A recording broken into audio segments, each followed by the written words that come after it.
Okay, here to do my UFC 81 picks for the fourth time.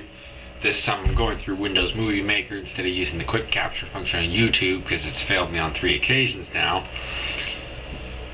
I don't want to bitch at YouTube because they've given me pretty good service, but this is getting a little annoying. By the way, the problem has been that it keeps not giving me audio. Anyways, a good card, some pretty well matched fights. They'll be competitive, even if I think the winners in a lot of them are kind of foregone. Okay, we start the night with one such event because we were originally going to have David Heath versus Thomas Dural. We now have David Heath versus Tim Boyce. Very similar records, 7-2 and 6-1. Difference is they both are very similar fighters. I mean, they're similar body type. They're both short at 205. They both like to strike and have a wrestling background, and they are decent wrestlers. And they're not clueless on the ground. Nonetheless, I think David Heath is better at all of the above. And this is why David Heath is probably going to win a unanimous decision. Boyce has never been stopped before. He's only lost once, and it was to Vladimir Machchenko, who's a fighter fairly different than David Heath. But Heath, I think, if he needs to, he can take Boyce down. He's going to, I think, outpoint him on the feet. I think he is much better, and he's going to nullify any grappling ability Boyce has off the bottom. I think he's also a good enough wrestler to stop Boyce's takedowns. Next up, Chris Lytle versus Kyle Bradley. Kyle Bradley tends to get submitted a lot, and this includes getting submitted by Melvin Gillard. In addition, he's a 155er really, and it's kind of very small for the weight. Not very small, but small for the weight class. Lytle's tap out in the first round. Chris Lytle continues to show, I think, his incredibly well-rounded skills, his abilities to tap out, his ability to beat wrestlers, strikers, grapplers. It does not matter. He seems to have a bit of a problem with wrestlers, although he did recently tap out Jason Gilliam, who is a wrestler for all intents and purposes. Nonetheless, Lytle continues, and Kyle Bradley, I don't really know if he's really UFC material.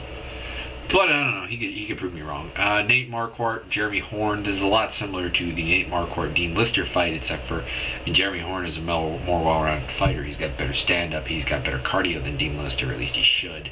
But recently, a lot of his skills are being called into question, and I think that's kind of the setup here, is that Nate Marquardt's going to win this fight. It's going to be by unanimous decision.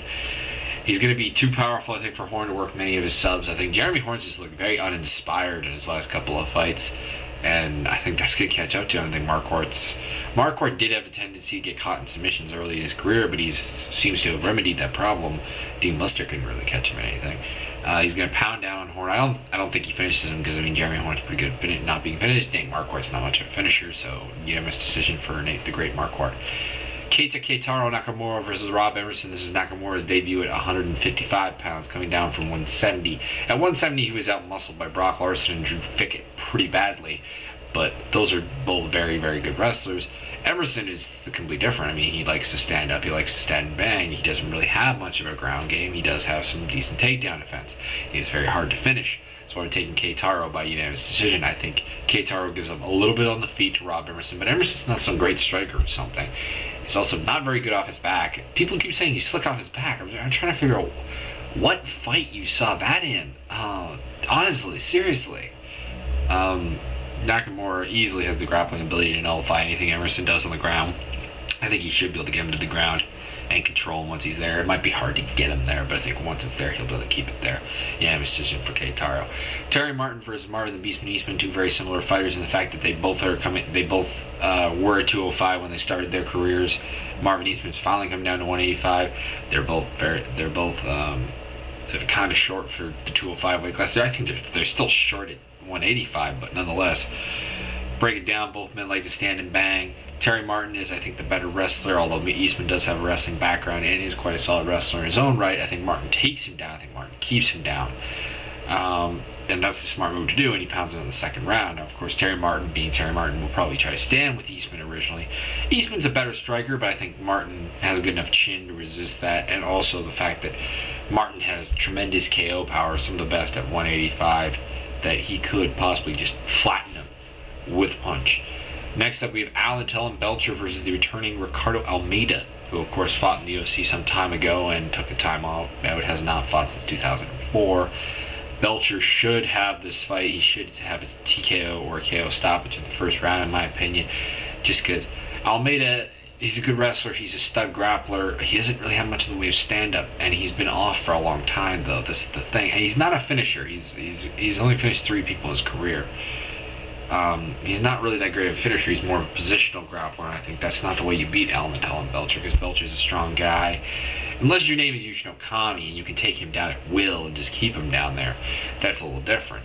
I don't think Almeida can do that. Belcher's not easy to take down. He is a excellent striker.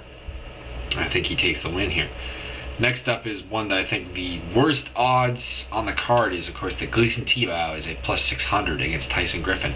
Now, I'm not saying Tyson Griffin can't win, and a lot of people are saying he's going to win. And I think Tibau is going to win, but this is a very close fight, in my opinion. I mean, basically what it boils down to, though, is both men like to take down their opponents and grind them down. Neither is a particularly submission-oriented fighter, and neither has out-of-this-world ground and pound.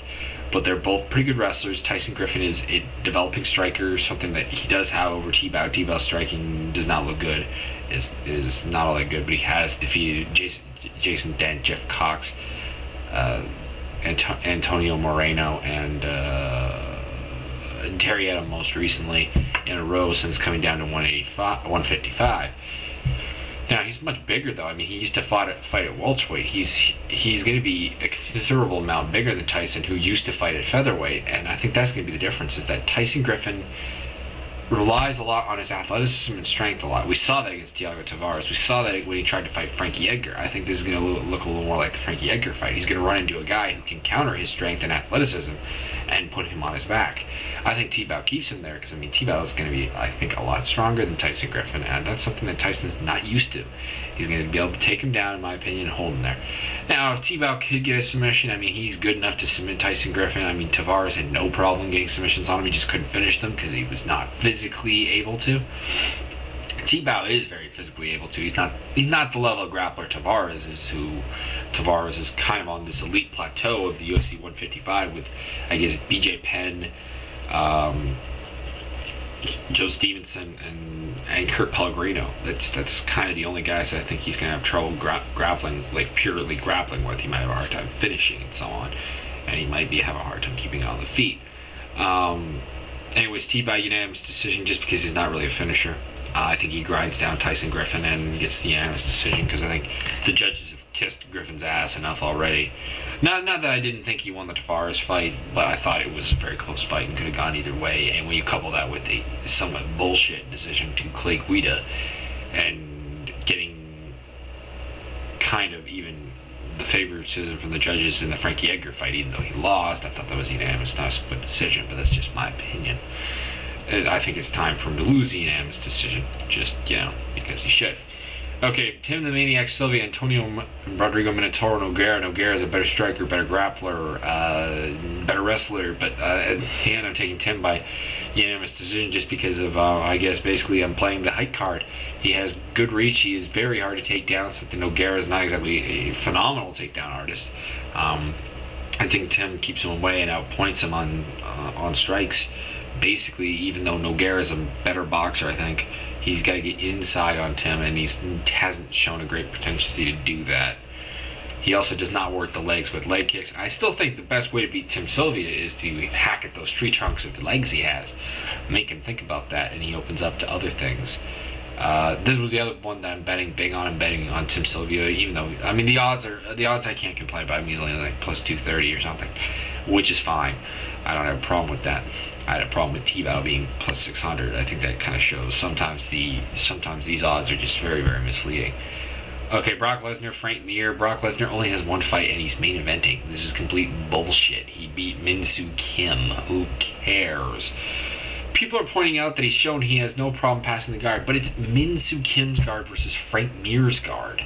I mean, it's a light year difference, and Frank is good off his back, and we haven't really seen this since the accident. That's the one concern I have about picking Frank Mir, is that we haven't seen him how he is off his back since the accident, except against Mauricio Cruz, but he wasn't going to submit Mauricio Cruz. I was a little surprised that he was put on his back, but Mauricio Cruz was actually my surprise. I think he taps Lesnar out in the first round with a triangle or an armbar. Lesnar could try and sprawl and brawl him and keep it on the feet, but I don't think he's as good of a striker as Frank Mir, and the Minnesota Martial Arts Academy doesn't have a particularly good reputation for producing boxers. this kind of leads me to believe that he will take him down and try and hold him down, try and land for a decision or pound him out. And it's going to be hard to do that for Frank Mir. Frank Mir is an accomplished grappler. He is actually a pretty good wrestler in his own right. So, I mean, I'm taking Frank Mir, tap out, first round. A Lesnar win would not blow me away, especially if Frank shows up to the weigh-ins looking like shit like he often does, but I would have to go with Frank Mir.